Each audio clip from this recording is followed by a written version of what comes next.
왜 우리가 그런 이야기를 가끔 하잖아요. 나는 부모님처럼 살지 않겠다. 모르겠습니다. 저 어렸을 때 이제 국민학교 때는 노을 지는 거 볼 때까지 놀았던 것 같아요. 그리고 동네에서 이제 누구야 밥 먹어라 라고 해가지고 왜 숨바꼭질 하다가 뭐 옛날에 왜 그 기억나세요? 그 콘크리트로 돼 있는 쓰레기통이 있었어요. 종량제 이전 세대이긴 한데 그 철문으로 돼 있단 말이에요. 그 근처에 숨어 있었던 애들이 있어. 그래가지고 누구야 밥 먹어라 그러면 그 동네에서도 쩌렁쩌렁 다 들린단 말이에요. 그러면 애들이 네 그러고 가요. 그러면은 걔 혼자 숨어서 히히 나 못 찾겠지. 그리고 거기서 잠든 애도 있고 나중에는 이제 각 집마다 돌아다니면서 아니 누구 엄마 누구 못 봤어? 뭐 이런 저는 경험도 있거든요. 그리고 동네에 있는 골목대장 그러니까 형아들이라든가 골목에 싸움 좀 한다는 애들하고 이제 몰려다녔던 기억도 있고 모르겠습니다. 지금 40대 50대의 부모님들 그러니까 그 40대, 50대 이 세대의 부모님들하고 지금 40대, 50대가 부모가 됐을 때가 좀 많이 다른 것 같습니다. 제 친구 중에서는 나는 나중에 크면 우리 엄마처럼 우리 아빠처럼 공부 이런 얘기 안 할 거야 라고 했거든요. 근데 시간이 지나고 그 친구들을 봤는데 한 친구는 공부 안 했어요. 그래가지고 본인 딸에는 중학교 때까지는 자기는 충분히 만족한다라고 얘기하다가 나중에 이제 저한테 와서 또 상담을 하게 될 거 아니에요.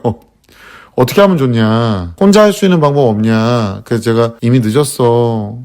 땡땡이는 우리 땡칠이는 늦었어. 안 될 것 같다. 그러니까 그 비용 잘 모아가지고 너 노후 자금에 써라. 괜히 막 지금 쏟아붓는다고 뭐가 바뀌진 않는다. 이렇게 얘기를 해줬어요. 그리고 한 친구는 지가 그러고 있어. 지가 공부해야 된다. 막 이게. 왜냐면 어렸을 때 그렇게 살아보다가 현실에 접해보니까 중요하긴 중요해 공부가. 근데 후자에 있는 친구는 후회를 좀 덜 하긴 해요. 그러니까 우리가 느꼈던 그러니까 뭔가 이렇게 소외감도 많이 느꼈어요. 왜냐면 저녁에 집에 오면 부모님이 맞벌이를 그때 막 시작하던 세대기도 하다 보니까 집에 아무도 없어. 다 바쁘셔. 그럼 집에서 혼자 라면 끓여 먹기도 하고 이랬던 그리고 외로움도 겪었고 그 다음에 뭐 돈 좀 달라 그랬다 욕도 먹기도 하고 그때는 뭐 돈이 어딨어요. 용돈 개념도 받으면은 다 쓰면은 엄마한테 엄청 혼납니다 저희가. 그리고 저희는 맞으면서 컸고요. 그리고 뛰어놀았어요. 국민학교 때는 부채춤을 연습했던 세대. 근데 지금은 안타깝지만 세대가 다르죠. 지금은 뛰어놀지 않아요. 40대, 50대의 이 부모 세대가 느꼈던 결핍을 자녀한테 주지 않기 위해서 교육관이 생겨나기 시작합니다. 저학년 학부모님들 같은 경우는 아이의 마음을 보듬어 안아줘야 되고 그것도 정도가 있는 거지. 대화가 되지 않고 본인이 해야 될 거를 왜 해야 되냐고 물어보는 친구도 있어요. 제가 저번 주에 수업하는데 어떤 애가 공부는 왜 해야 돼요를 진짜 매주 물어보는 것 같아요. 그 친구가 저한테. 그래서 제가 그랬어요. 내가 유튜브를 왜 할 거 같니? 유명해져서 학원에 도움되라고요? 그럼 너 공부를 왜 해야 될 것 같아? 공부 잘하면 좋은 대학교 가면 뭐 나중에 뭐라도 할 수 있지 않을까요? 그래 똑같은 이유야. 이유가 없어. 그냥 다른 사람이 봤을 때 좋을 확률이 높은 일들을 계속 진행하는 것 뿐이야. 근데 무슨 일을 할 때마다 뭔가를 막 설득하고 뭔가를 막 이유를 얘기해주고 이렇게 해야 된다고 착각하는 부모님 세대가 너무 많은데 나조차도 내가 무슨 일을 할 때 나를 설득하지 않는다고 우선 시도를 해보는 스타일이다 나는. 그리고 하면서 꾸준하게 진행해보면서 그리고 제일 중요한 거 기본 해야 될 거 하면서 그걸 한다. 이거 냅두고 저거 하는 게 아니라 저도 그림을 되게 잘 그리거든요. 정말로 잘 그려요. 누가 봐도 잘 그립니다. 정말 타고났어요. 근데 제가 만약에 그림을 그리잖아요. 그럼 제 할 일 다 하고 아니 땡겨서 다 하고 그림을 그립니다. 할 거 다 때려치고 그림만 쳐 그리는 그런 미친 짓을 안 합니다. 난 그림만 그리면서 살고 싶다는 생각은 모르겠어요. 저는 안 해봤는데 보통 그림 좋아하는 애들은 그렇게 하더라고요. 저는 그림을 좋아하진 않아요. 그러니까 조소나 이런 걸 잘할 뿐이지. 그러니까 다시 한번 말씀드리는 거 이건 제 자랑이 아니에요. 좋아하는 거 잘하는 거는 취미로 하시면 돼. 그걸 직업까지 연계시키려면 부가적으로 기본기 그러니까 기본적으로 해야 될 건 다 하고 나서 이젠 그걸 하셔야 돼요. 옛날에는요. 미술만 잘 그려도 먹고 살았고요.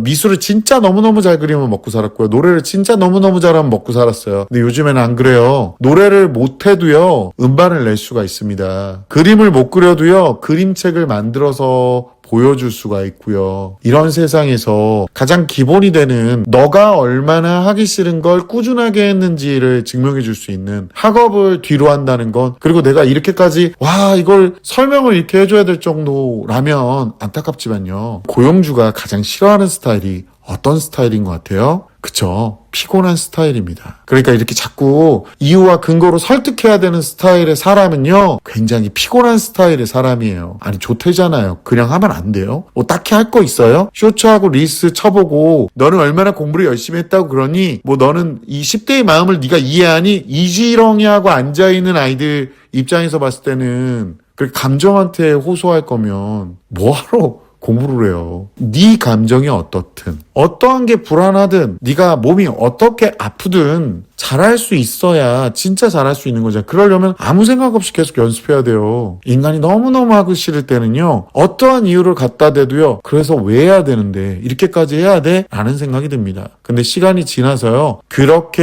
해서 나온 결과물을 갖고 와야 될 때는 그때 할 걸, 일하고 할 때 할 걸, 일하고 할 때 할 걸, 일하고 할 때 할 걸 하는 껄무새가 됩니다. 그래서 이런 피곤한 행동을 안 해야 되는 거죠. 근데 저희 세대 있잖아요. 그러니까 저희 국민학교 때 부채춤을 연습했던 세대.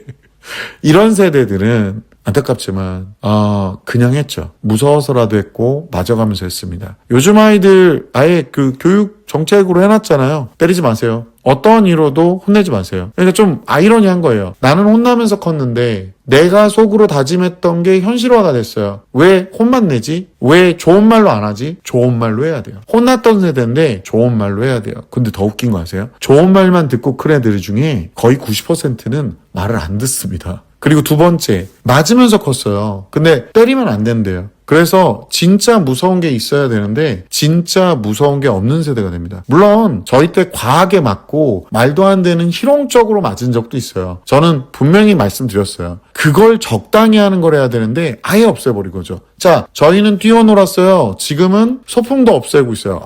스마트하잖아요. 왜 그러다가 조금이라도 문제 생기면 그걸 인솔했던 선생님이 무한 책임을 져야 되는 상황인데 어떻게 그런 데를 그렇게 흉악한 그런 데를 보냅니까? 저번에 제가 뭐 심부름 시키는 것도 로드킬 얘기하니까 어떤 분이 납치당할까 봐 그런다는, 나는 그냥 그거 들을 때마다 정신이 혼미합니다. 이제는 공감해 주셔야 되고요. 위험한 건 절대 시키면 안 되고요. 위험물은 다 치워줘야 됩니다. 자, 그 교육관으로 세상을 살고 있어요, 지금. 저희가. 그래서 지금 옛날보다 행복합니까, 애들이? 그래서 지금 애들이 옛날보다 행복합니까? 요즘에 더 애들이 만족감이 떨어지고 이미 지금 슬슬 붕괴되는 게 보입니다. 힘듦을 연습할 시기, 그리고 그럼에도 불구하고 해야 되는 의지를 말로 가르쳐주고 있어요. 그런 상황에 처하게 안 합니다. 장애물이 생길 것 같으면 바로바로 치워버리죠. 학부모님들이 진짜 많이 착각하는 게 뭐냐면 우리 애는 쓰러지면 안 되고 넘어지면 안 돼요. 완벽해야 되고, 그래서 그렇게 100점 맞다가 전교에서 1, 2등 하면서 사교육비를 얼마나 넣든 의대를 가고, 이것 빼놓고는 나머지는 다 무슨 실패한 인상처럼 생각하고 있거나 애가 중간 정도 하지만 평소에 꾸준하게 노력해서 지식에 대해서 알려고 하는 이런 자세들을 무슨 3단 변신 8푼이로 취급을 하고 계세요. 그러니까 이렇게 해봤자 뭐 소용이 없다. 이거를 해봤자 내가 가성비가 나오냐.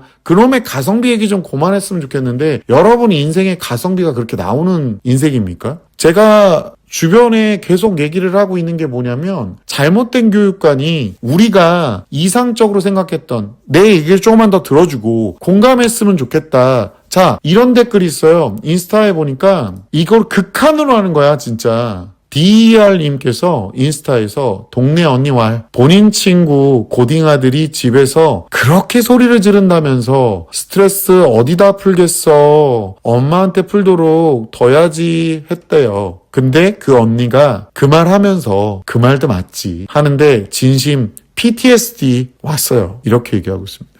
공감의 공감. 말도 안 되는 그 뒤져도 공감이 여기서 나오는 거죠. 어머님들, 아버님들 분명히 착각하고 계시는 게 공감하지 말아야 될 건 공감하지 말아야 됩니다. 본인 의견이 모든 사람들한테 다 공감을 살 수는 없겠죠. 근데 말도 안 되는 거에 공감하는 거는 아니라고 보는 거예요. 당당하게 진짜 강단에 서서 나도 사치스러운 생활을 하기 위해서 기본소득을 받아야 된다라는 이건 잘못됐다고 봐요. 누구는 알바한 돈으로 사치를 하는데 나는 그걸 생활비로 써야 된다. 자기 생활비를 자기가 벌 수 있는 거에 대해서 뿌듯하게 느껴야 되는데 마치 그것이 생계를 위해서 그런 일들을 하는 게 제가 말하잖아요. 노력을 안 해서 선택지가 진짜 잡일밖에 없는, 거지 같은 일밖에 없는 거는 정말 초라한 건데, 더 초라한 건 뭔지 아세요? 제대로 노력을 안 해서, 제대로 준비를 안 해서 그거밖에 선택지가 없는데, 이제부터 노력할 거니까 나 도와줘. 또는 이제부터 노력할 거니까 나는 이건 아직 선택할 정도의 깜냥의 사람이 아니야. 이게 더 추저분한 생각이라는 거예요. 아이들이 자신의 분수와 자신의 객관화가 안 되니까 노력을 하긴 개뿔 몰려오려고 해요. 그만큼 도와준다고 해서 더 이상 안 해요. 200다리, 300다리가 왜 나왔는지 생각을 하셔야 돼. 부모님들이 생각하는 공부를 안 시키고 아이가 좋아하는 일을 찾아야 되고 아이가 진짜로 잘하는 일을 찾는다고 말도 안 되는 걸 찾고 있다고 제가 계속 말씀드리잖아요. 진정으로 자기가 좋아하고 자기가 잘하는 게 아직 자기가 한 번도 경험 안 해본 거면 어떻게 돼요? 그럼 그 사람 평생 불행한 거예요? 그거 모르고 죽는 사람이 90%입니다. 진짜 자기가 뭘 좋아하는지도 모르고 살다가 가시는 분들도 엄청나게 많아요. 근데 그분들도 나름 행복한 인생을 삽니다. 인생에서 행복은요, 혼자 스스로 생각해보고 혼자 스스로 이겨낼 정도. 근데 어떤 분은 그러면 생각할 여유를 줘야죠? 아니죠. 생각할 수 있는 위기를 줘야 되는 거예요. 인간은요, 궁지에 몰려봐야 돼요. 빈곤이라는 궁지, 모자람이라는 그 궁지에 몰려봐야 돼요. 시간은 한정돼 있는데 내가 안 한 만큼 내가 책임져야 되는 그 궁지에 몰릴 수 있는 기회가 돼야 돼요. 아이가 책을 놓고 오고 숙제를 제대로 안 해오면 아이가 직접 혼나고 거기에 대해서 채우려고 들어야지. 거기에 대해서 부모님이 우리 아이 변명해주고 우리 아이 변호해주고 아이한테 선택지를 주면 어머니 말하는 대로 그 아이는 학원을 그만두는 것밖에 답이 없어요. 어떤 분이 뭐라고 해놨냐면 재본하고 남은 뒤에 빨대 같은 막대가 있었는데 자는 아이 깨우느냐고 그걸로 책상을 때렸대요. 빠빠빡 이렇게. 그러니까 다음번에 보니까 잠자는데 자기 깨워서 짜증난다고 그걸 꺾어놓고 갔대요, 애들이. 이제는 자기 감정도 제어를 못하는 거예요. 세상에 자기가 무서운 게 있어야 되고요. 그 무서운 걸 극복하려고 드는 방법이 겁 없이 그렇게 되도 않게 미친 짓을 하고 있는 게 아니라 자신이 그 겁먹는 상대를 어떻게든 설득해서 내 편으로 만드는 게 이기는 거거든요. 엄마한테 지렁이하는 게 우선이 아니라 주변에 나한테 잔소리하는 사람을 지렁이해서 이기는 게, 그래서 널 포기하게 만드는 게, 지렁이 해가지고 널 포기하게 만드는 게 이기는 게 아니라 어차피 안 바뀔 거라고 얘기하는 게 이기는 게 아니라 그 사람조차도 너한테 설득되게 만드는 거예요. 질려가지고 포기하게 만드는 게 아니라. 요즘 아이들을 키우는 그 양육관이 아주 이상적이세요. 절대로요, 무서운 게 없는 아이들이 제어를 할 거라는 상상을 하시면 안 돼요. 그렇게 애들이 넘어질 것 같고 완전 무결한 상태가 아니면 큰일 날 것처럼 앞에 있는 장애물을 하나하나, 돌뿌리를 하나하나 치워져 버리니까 무릎이 한 번도 안 까져본 아이들이 사회에 나왔을 때 일부러 잡아뜨린다니까, 사회는. 근데 그 아이는 그래서 세상이 나를 억까한다, 여지껏 나는 경험해보지도 못했던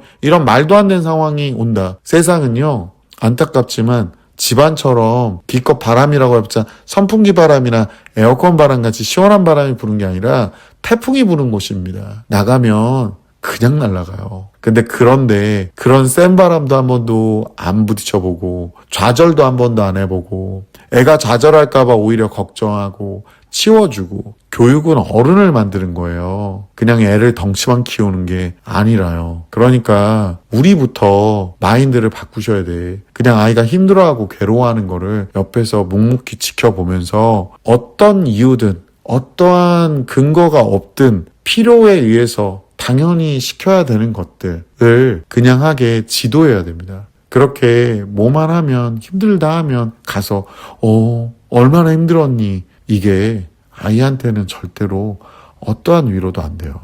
내가 내 부모님처럼 살기 싫었다, 나는 내 자식을 나처럼 만들기 싫었다. 근데 중요한 건 뭔지 아세요? 님처럼 안 산다고 딱히 좋은 것도 아닐 수도 있습니다. 세상을 스스로 살아가게 가르치셔야 돼요.